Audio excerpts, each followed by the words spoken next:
Chapter 2. The Spark of Destiny. The years passed in a slow rhythm, each day bringing me closer to the moment that would define who I was in this world.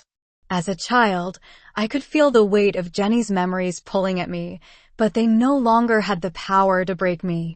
Time and linger had softened their edges, turning the sharp pain into a dull ache that I had learned to live with.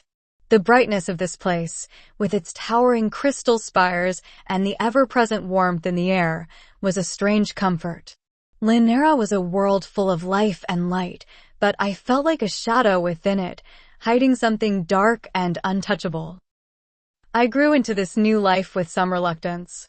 My mother, Lyra, was kind but firm, always bustling with energy as she managed our small home. My younger brother, Alric, was only 2 years younger than me, with the same fiery red hair and freckles I now had. He followed me around like a shadow, never quite understanding why I always seemed a little distant, a little too quiet for a child of 5. I hadn't told anyone about the dreams. Not my mother, not Alric. No one needed to know that sometimes, when I closed my eyes, I could still feel the sharp pain of that bullet tearing through my chest or see Lillian's tear-streaked face as I fell. Some nights, I would wake up gasping, the memories of Jenny too real, too close. But I had learned to push them down, to bury them deep where they wouldn't follow me into the daylight.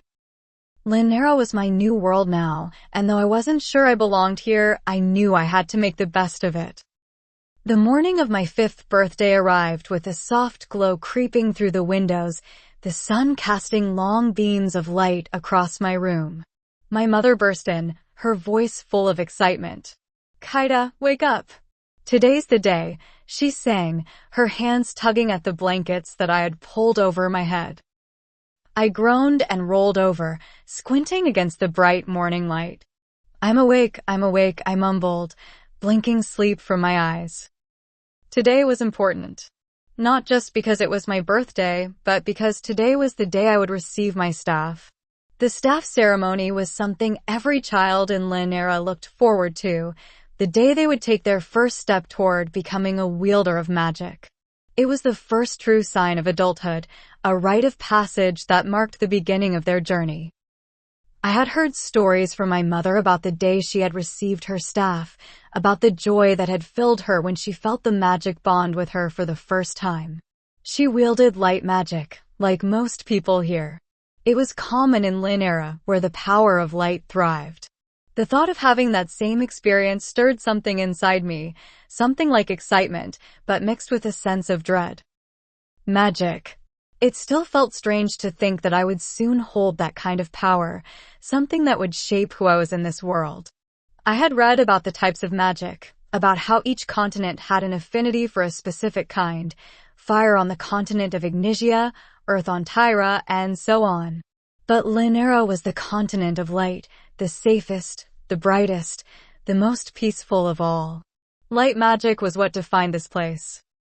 But deep inside, I wasn't sure if light magic would define me. The academy loomed in front of me, its tall, white stone towers gleaming in the morning light. My heart raced as I stepped through the grand archway that led into the building, the sounds of children filling the air around me. I stood frozen for a moment, watching the other kids rush past, laughing and shouting as they made their way inside. I wasn't like them. I never felt the same joy they did in these moments. Not because I didn't care, but because there was always something else, something heavier weighing me down. The burden of Jenny's life.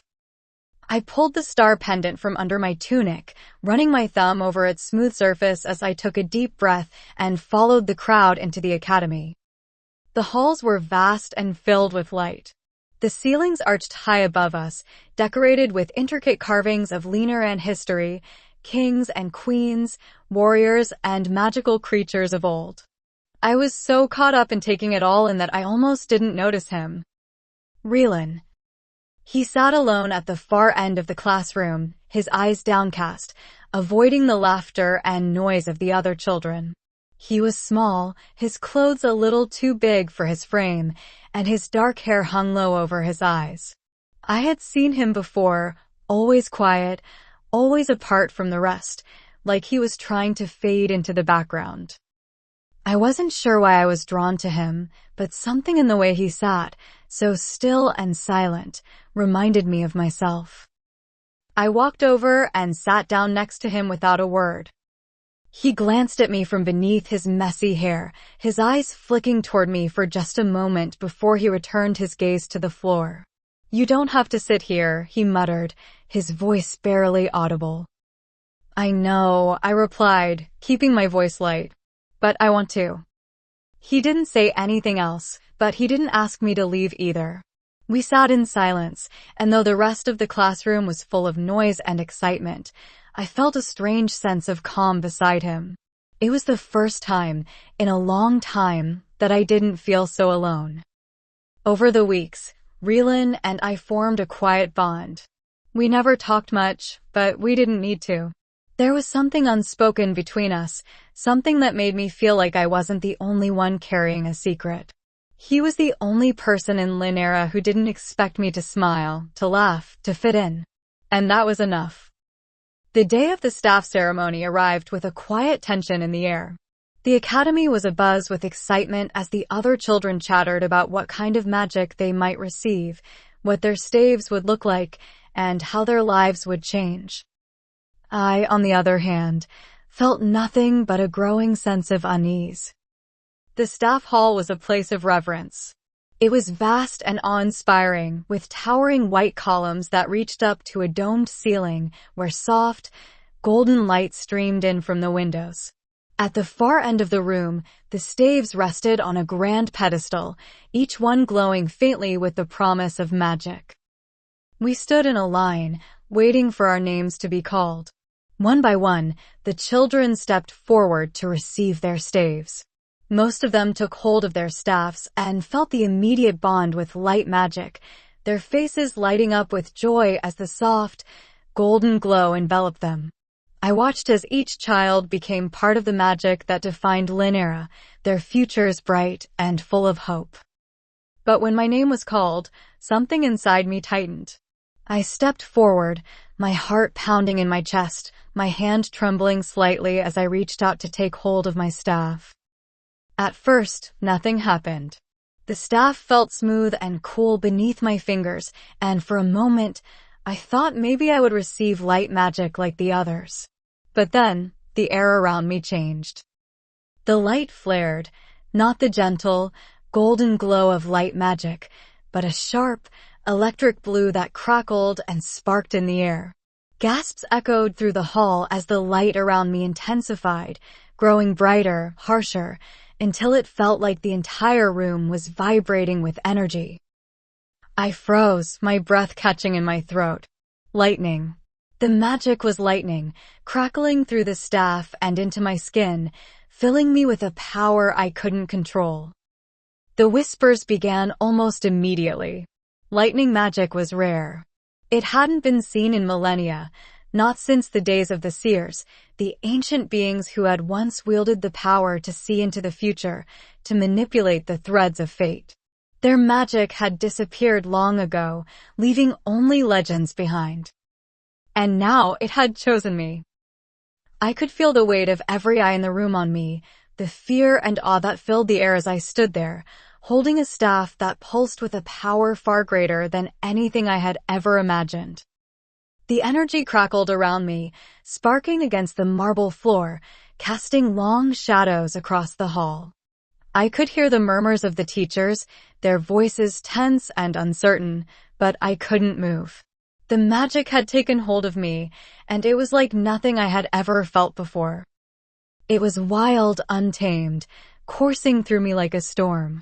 And yet, beneath the chaos, there was something else. A quiet hum, a sense of purpose. The magic wasn't just a force. It was alive, ancient, and it had chosen me for a reason. I didn't know why. I didn't understand what this meant, or what it would mean for my future. All I knew was that I wasn't like the others. I wasn't meant for light. I was meant for the storm. After the ceremony, the whispers followed me everywhere. Children glanced at me with a mixture of fear and curiosity, their eyes lingering on the staff I carried.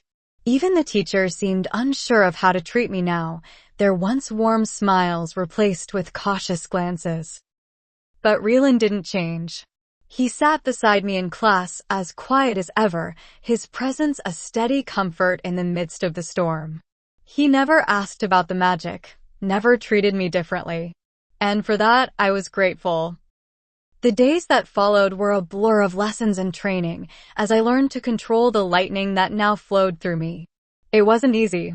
The power was volatile, unpredictable, and more than once, I found myself overwhelmed by it. But there was something inside me, something stubborn and determined, that refused to give up. I had been given a second chance at life, and I wasn't going to waste it. This world, this magic, it was mine now. And I would learn to control it, no matter what it took.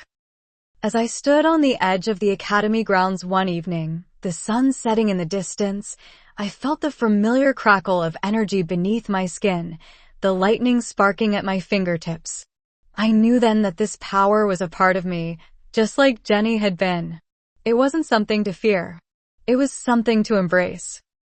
The world had given me a second chance, and I would make sure I used it. And so, my journey began. A girl with the weight of 2 lives, standing on the edge of something far greater than I could have ever imagined. Lightning had chosen me, and with it came a destiny I couldn't yet see. But I wasn't afraid. Not anymore.